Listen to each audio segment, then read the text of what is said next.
It has been 1 year since I launched the Passive Project, my membership program for digital product creators. This program is where I teach my students how to market and sell their digital offers and grow their revenue. So today I want to take you on the journey of that first year of running this new program. How has the program changed from what it was originally supposed to be? How have I grown it to over 200 current members? What would I have done differently? What big lessons have I learned? That's all coming up in this behind the scenes, super juicy episode of the Passive Project podcast.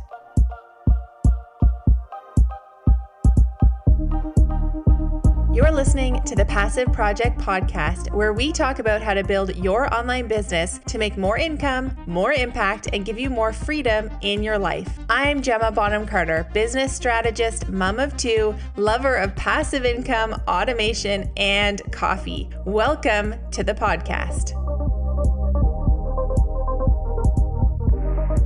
Hey, what's up, you guys? Welcome to this episode. So we just passed the 1 year mark or anniversary of the Passive Project, which I am so thrilled about. It's kind of crazy to me to think that it's been running now for a year. So in case you're new around here or you don't know what this is, the Passive Project is my education program for digital product creators who are ready to learn how to market and sell and scale their digital offers. So whether that's an online course, a membership, some other kind of digital download, it's basically the most incredible membership program out there for digital product sellers, where we tackle, like, our main focus is really getting your sales system really solid. We build out your Evergreen sales funnel, and then we talk about diversifying and continuing to see growth in your business. And it's really a one-stop shop for digital product creators. So a lot of our members,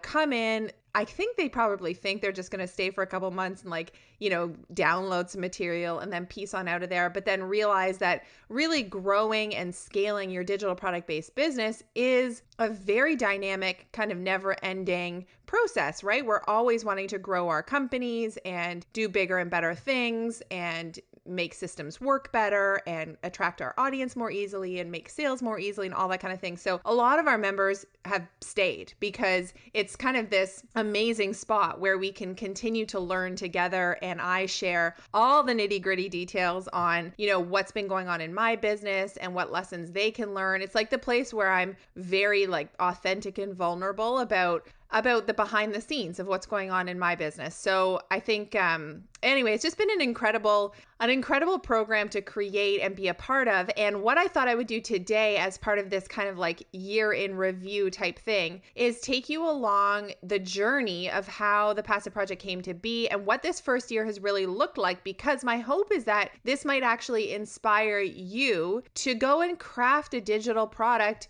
without necessarily knowing all the answers, without necessarily knowing exactly how it's all going to fit together, or knowing all the content already, or having created all of it, and show you that this can really happen in a more organic way. So how did it all start? Well, basically so at the beginning of 2019 is when we launched the Passive Project. And at the end of 2018, I had really been moving away from the big focus I had on my home decor and lifestyle blog, which was thesweetestdigs.com, which I still run and I still love. I just wanted to put it more in I wanted to take it down and not take it down off the internet, but take it down in terms of my time spent, and just kind of shift it back into that side hustle that it had always been, right?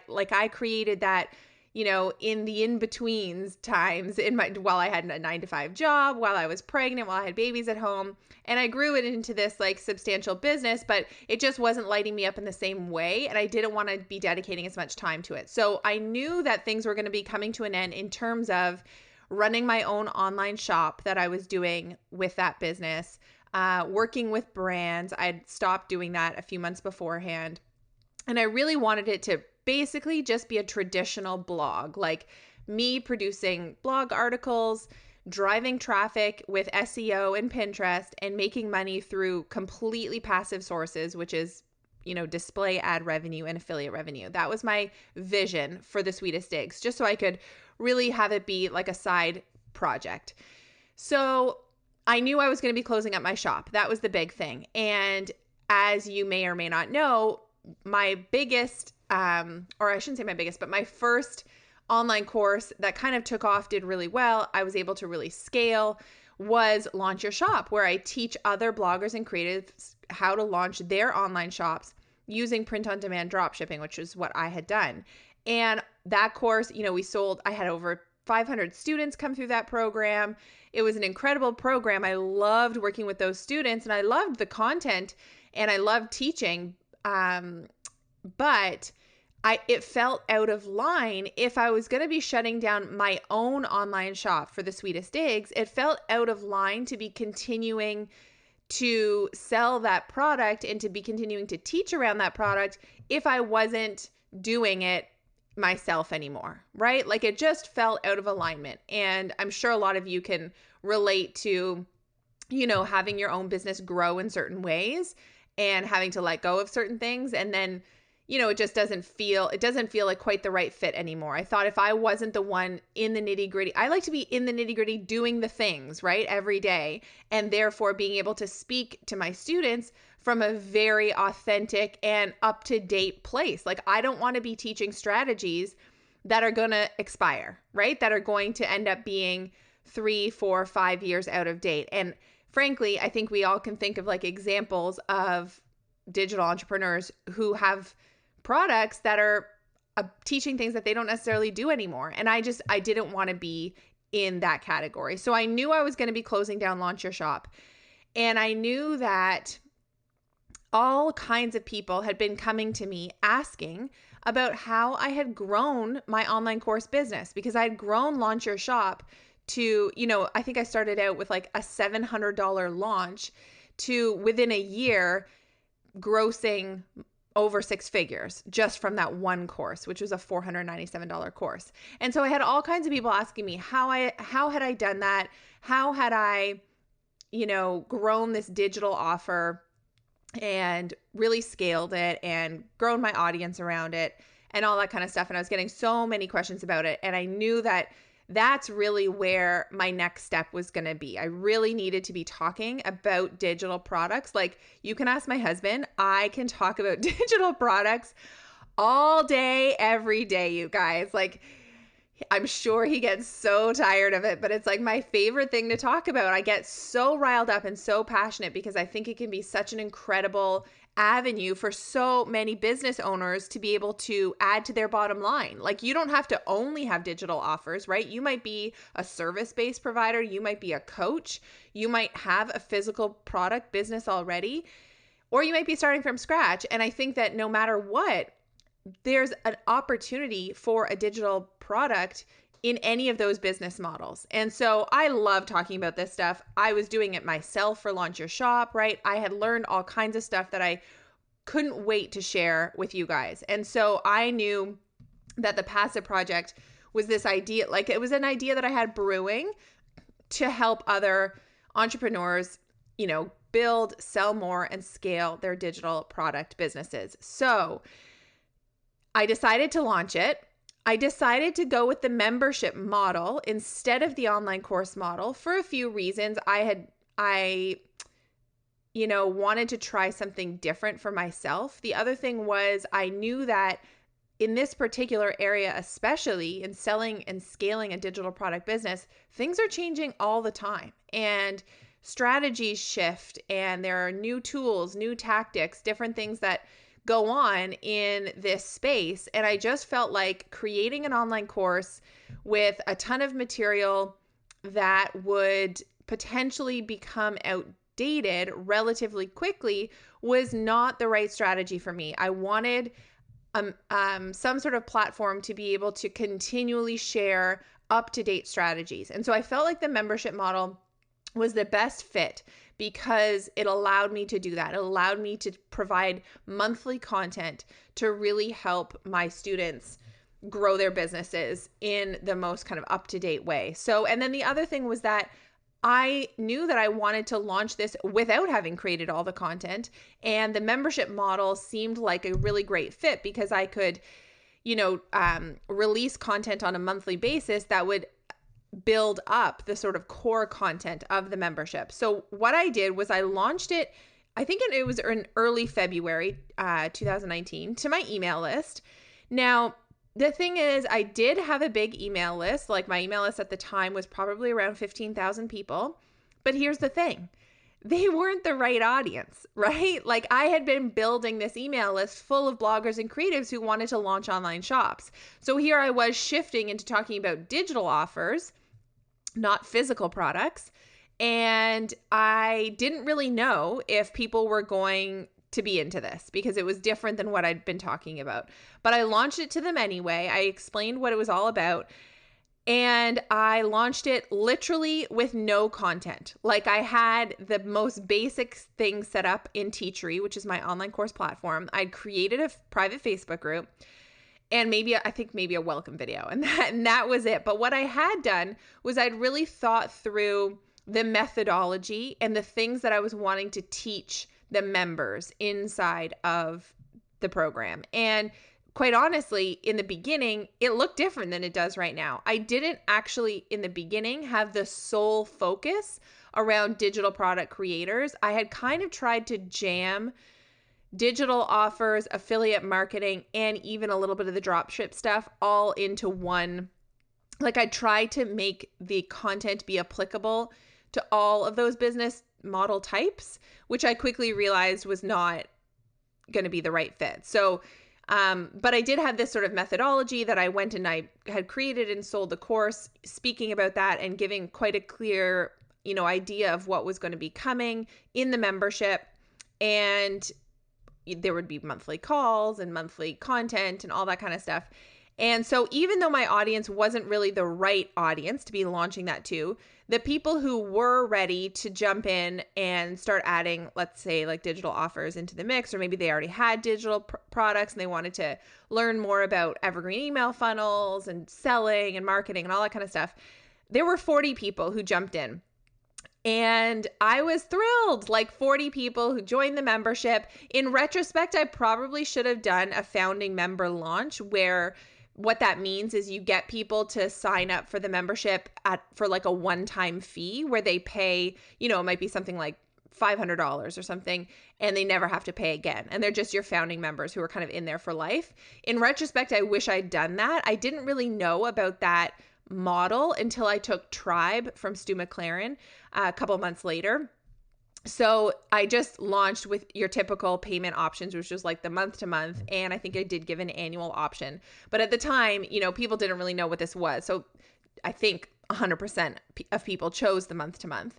And then I just really built out the content. Like, I just focused on creating incredible lessons and templates and tutorials and working with the members and really hearing what they were up to and what their struggles were, and connecting in our private Facebook group and connecting in our coaching calls, and just focused on building out that content. And eventually what I did was I created an evergreen email funnel to sell the passive project. And so, I teach how to do that inside of the passive project. The basic idea being that there's a pre-recorded webinar and then a series of sales emails that follow that open the doors for a limited time for that subscriber to join the program. And so I crafted that funnel. So I'd done the one launch in February, worked on the content a bit, crafted the funnel, got that up and live.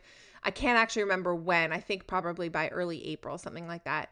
And started to make that visible across my platforms. And what I mean by that is the pre-recorded webinar, I started to shout that from the rooftops everywhere I could, right? Like, whether that be on social media, in my evergreen content. So whether that's in blog posts or from Pinterest, eventually on my podcast, I started to really try to drive as much traffic as I could to that funnel. And then what I did was I started to run ads. I knew I had a bit of a budget to run ads to that funnel, and I wanted to test to see whether or not I had never done ads to a lower ticket offer like this. So with my ads previously to my online course, it was a $497 course. So I had more wiggle room to spend on getting the right leads into that funnel, because it was a higher ticket offer and there was more wiggle room in terms of the profit margin.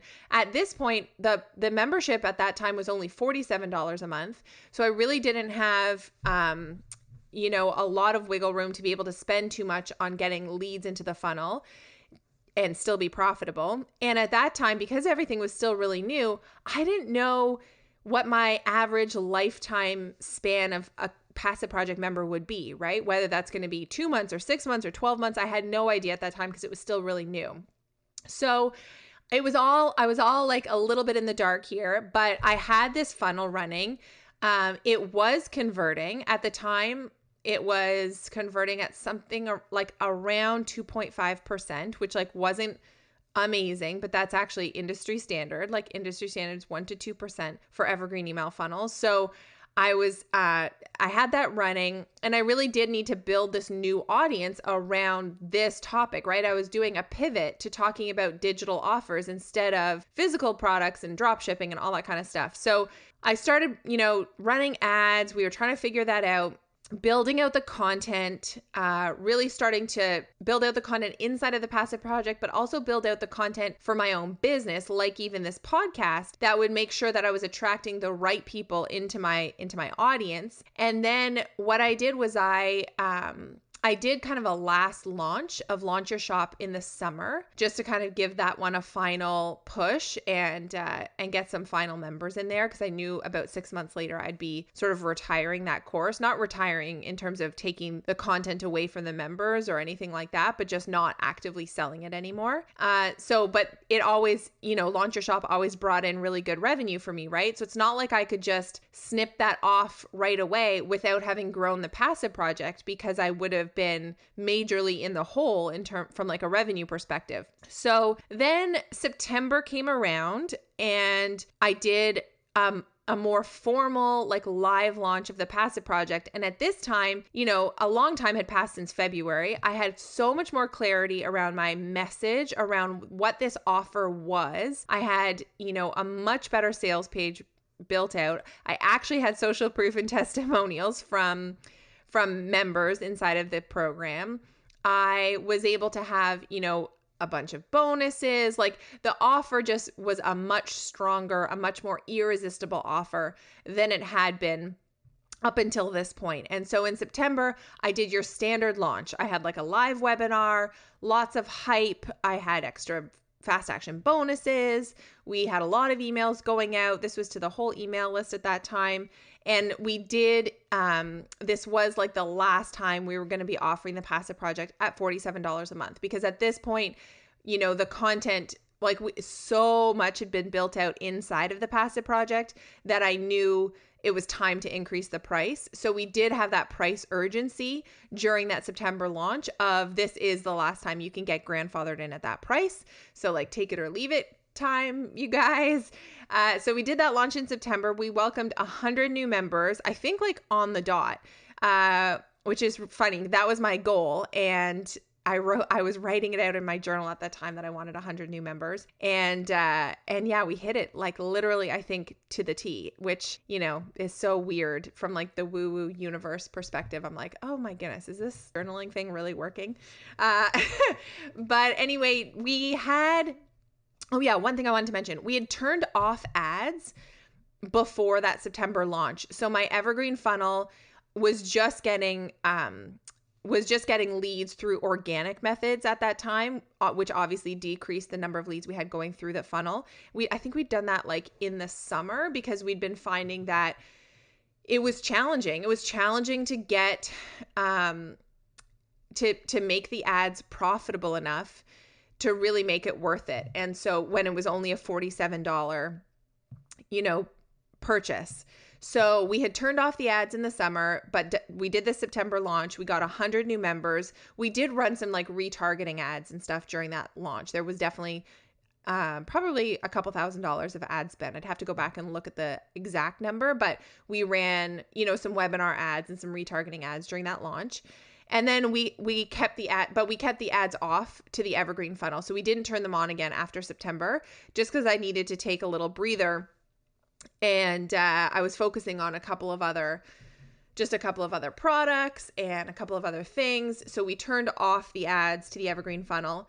And I really was also, this is the thing, like about launching a product that you don't necessarily have all of the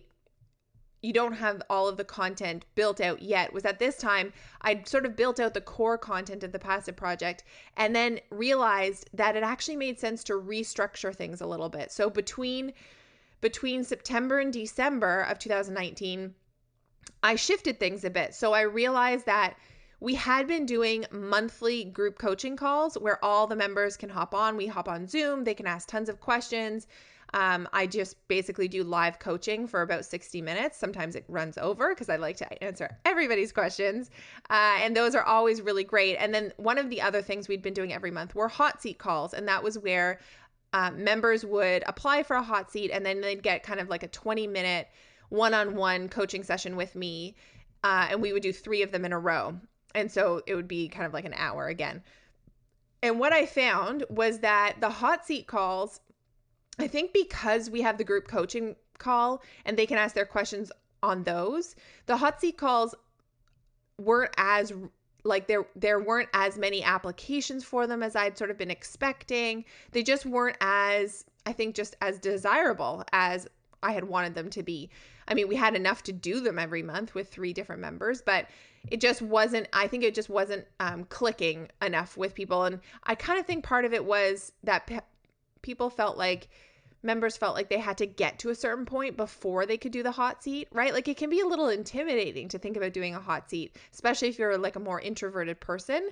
And so I was kind of feeling that with the members. And so what I realized was I really wanted to shift the hot seats into audits. And so instead of like a 20-minute one-on-one coaching session, what this would look like would be submitting a piece of your marketing collateral. So whether that's like a landing page, a sales page, an email inside your funnel, like whatever that looks like, submitting a piece of that.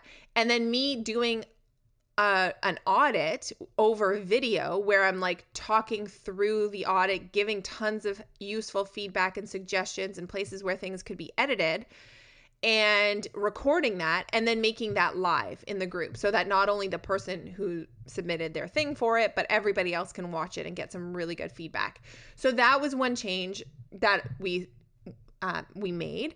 We surveyed our members during this time too, just to get a sense of like what their favorite things were, what they wanted more of, that kind of thing. It's funny when you ask what somebody's favorite things are, it's like you think there's going to be a real trend, and actually it was like so varied. Like some people just loved the done for you, like templates and swipe files and basically all the things that I create that save them a lot of time. It was like a big group who loved those things. But then there's another big group who like love the coaching calls. Like they just stay in the membership just for the coaching calls. And there's another group who just love the Facebook group. Like they just love having a place to connect with other digital entrepreneurs and ask questions and get feedback and all that kind of stuff. So it's really interesting to see what people liked. And if you have any kind of product, I really encourage you to survey your members or students or clients or whatever it is, because it really can provide such valuable insight into what they really like, because it might be different. And I think like our hot seat shift also came from that survey, right? Like we realized that not enough people were kind of loving the hot seats enough. So, and the other thing we found was like the people who stayed for at least 3 months inside of the passive project and who really showed up, like they attended the calls, they took the lessons, they were doing the work, they were connecting in the Facebook group. Those were the ones who were seeing really giant gains in their business. And so it also showed me like, okay, I need to do everything that I can in order to make sure that people stay for at least 3 months, because that is obviously some sort of like magic sauce starts to happen around that time where things are really starting to click. And I need to make sure that I'm doing things that are going to make sure that they're not coming in and then feeling overwhelmed and then piecing out because it's all too overwhelming for them. So like, how can I make it not overwhelming when a new member joins? And really just trying to think through that retention strategy stuff too. So like having, a more attractive annual option for people to purchase and that sort of thing, so that people really understand that this program is really going to work for them if they are committing to it for, a longer term. So that we did some interesting changes around that. And so then all of that led to January 2020, where we did another live launch. So during September to December, we still did have the Evergreen funnel going. It was just only with organic traffic, no paid ads or anything at that time. So people were still coming through it. It was just more slow, right? So we were still getting new members coming in, just at not such a giant pace. And then we did a January launch, which was at the $67 price point. So it had been $67 since September when we made that shift. And in the January launch, because we hadn't been doing, one thing that was interesting to me was, because I didn't do really any ads for the Passive Project at all it had been a long time, between September, even before then, I think it was the summertime, until now, or until January, it wasn't like we had this giant amount of new email subscribers that had come through the Evergreen funnel, decided not to purchase on the Evergreen, and then get, my whole strategy is people come through the Evergreen funnel, some buy right in that moment, the fast action takers, but others don't purchase during the Evergreen funnel. But that's not wasted. What happens then is they stay on my email list. They're getting my weekly emails. We're building that know, like, and trust factor. They see what I'm all about. They see that I'm, not scammy, that I'm a real person providing real value. And then when it comes time to act, when I open the doors and live launch the Passive Project in a public venue, all of those people are hot leads, right? And they jump in quickly because we've built that connection and they're ready now to hop on in. So one thing with the January launch was it's not like I had increased my email list in a huge way over the last 4 or 5 months. So I wasn't expecting the most giant launch ever, because I hadn't been focused in the fall on bringing in new leads through that funnel.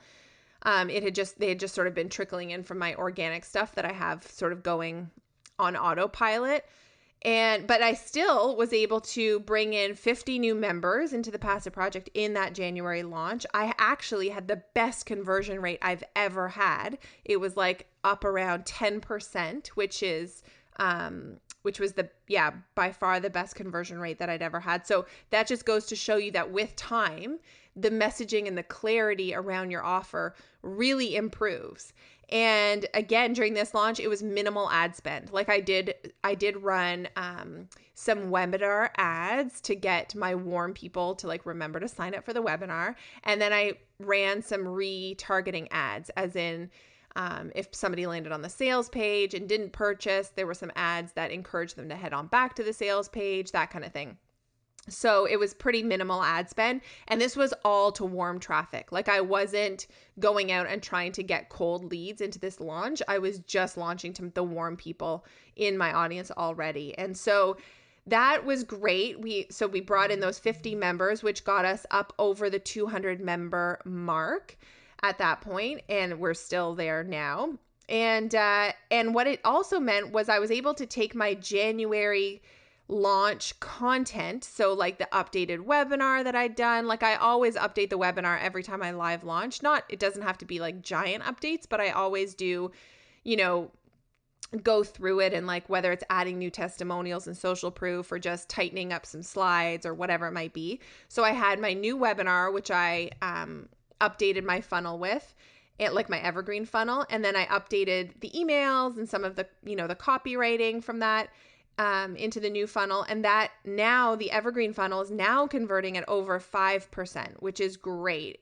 for an Evergreen funnel. So now we'll be running ads again to that Evergreen funnel and kind of just giving another run at doing paid advertising into that funnel, which is now, the month to month is now $67. So we have a bit more wiggle room to play. And I also now know the average, lifespan of a Passive Project member. So that gives me more clarity on, okay, I can expect that I'm going to get X amount of dollars from my average member. And so therefore, how much can I spend in order to get a customer through paid advertising. Like all of those numbers are now a lot clearer. So that's kind of a new test now that we'll be running ads again to that Evergreen webinar. Email funnel. So I can update you guys. I could give you I could do part 2 of this episode in a couple months and kind of give you the scoop on whether or not that has panned out. But ultimately, what it has meant, and growing the passive project has meant that I was able to retire Launch Your Shop. And like I said, it's not like people don't, like all of my students in there get lifetime access to that content. So it's not going anywhere. And I actually left the Facebook group up so that if they have questions, like I could still always go in and answer any questions and that kind of stuff. But I'm just not actively selling that program anymore. And it has meant that the passive project has really been able to be now a bigger part of my revenue pie as a business owner. And as my member number grows, so we're over 200 members now, it really gives me more time and flexibility and resources to continually improve and update the program. Because that's the thing, when you first launch something and you're not making a lot of money from it, it's hard to be able to dedicate all of your time to that program that's not making you very much money yet, right? But you just need to know that you're playing the long game. But then as it grows and you do, pull more revenue from that particular program, you are able to really pour into it in a much bigger way. And so that's been really exciting for me, because I just want to make this I'm on a mission to just make the passive project the absolute best resource for digital product creators out there. And I feel like we're well on our way to doing that. And so that's super exciting. And then over time, the other sort of lesson learned is you really get so much more clarity as you just deliver on your program. You can try and get clarity before you make your offer. But ultimately working with your students and seeing where they struggle and then seeing how to help get them the results, that really is the thing that offers you that clarity on exactly, who your product is for, exactly what it does, what that transformation is, and really the tools and the content and the lessons and the everything that's going to help get them there faster. You might think it's going to be one thing that's really the best thing that's going to help move them forward, but it actually ends up being something else. And so all of that clarity can only come from the doing, right? And my vision, it feels a little scary to say this on the podcast and make this a real thing, but my vision is to get the passive project to 1,000 members by the end of the year. So by the end of 2020, I'll check in with you guys and I can give you an update on whether or not we made it there and how things are going and how we get there. So whether, because we're sort of diving back into the paid ads thing, but I'm also, I don't like to put all my eggs into the paid ads basket. And so the other thing is I'm getting back to being a lot more focused on my organic strategies. So I'm getting back into, making sure that I'm publishing helpful blog posts and using Pinterest again, and just getting really visible, using my partnerships and collaboration strategy that I used a lot in the beginning of 2019. And it worked amazingly well for me. And then, things got really busy in the fall and I kind of let it slide a little bit, and I'm committed to not letting that happen again in 2020. So me being the bottleneck on that, I actually have pulled in a team member now to help me with my partnerships and collaborations piece, which is really important as a business owner to grow your leads and grow your audience. It's such an incredibly useful strategy. So when I say partnerships and collaborations, what does that mean? That means, me being on other people's podcasts. It means me doing trainings for other people's communities. It means me getting press features, all of that kind of thing, because that's all free. Those are free leads and that's free audience generation, right? You need to put yourself out there, you need to pitch yourself, and you need to deliver on it. So ultimately the lessons that I kind of want you to just I hope this has been a useful sort of behind the scenes glimpse at things, but ultimately the lessons I want you to take away from this episode are, launch before you're ready. Like, just test your idea. You do not need to have your thing, whatever that is, a course, a membership, something that you're dreaming of creating. You don't need to have it all created. You don't need to have it all fleshed out. Just put it out there, make the offer, and then watch what happens. And the other thing is, lesson number 2, is that ultimately your main focus has to be on getting your customers results, because that's the only thing that matters. If you go and you get your customers incredible results, well, they're going to tell their friends and acquaintances and colleagues about your thing, right? They're going to be shouting your name from the rooftop. They're going to be providing great testimonials and social proof. And we know that testimonials and social proof are one of the biggest deciding factors in somebody purchasing a digital offer, right?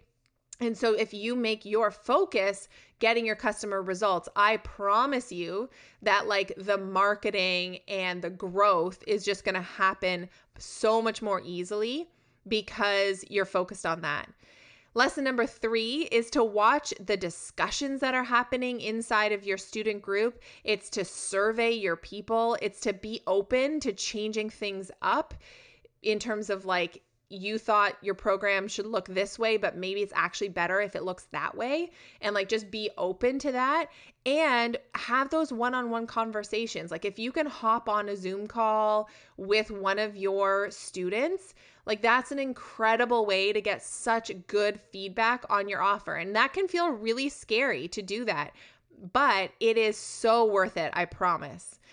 Lesson number 4 is just know that the messaging and the clarity you have around your offer is going to change over time. So that very first sales page that you create for something new, those very first sales emails that you write, know that those are going to change, and remember to go back and change them as things evolve, because all of that is going to get so much stronger as you continue to build and grow your offer. And then the last lesson is, yes, like, have your vision, but stick with it. So I think, would have been really easy for me to have gotten those 40 passive project members, but then, I had to really put so much time into creating content, and it's not like I was making tons of money from it yet. And I could have easily had shiny object syndrome and gone on to create something else that maybe seemed more exciting, but I was consistent. I kept putting one foot in front of the other. I just kept delivering and kept focused on what my bigger vision for this offer was, and like knowing where I'm going with it, and just being patient in knowing that I will get there. And the only way that I won't get there is if I quit, right?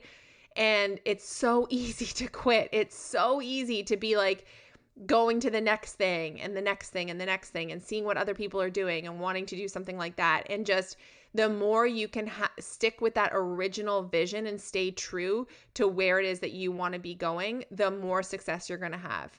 So I hope this has been a helpful episode. I hope it's taken you a little bit behind the scenes on how I crafted this new offer, how I grew it in that first year.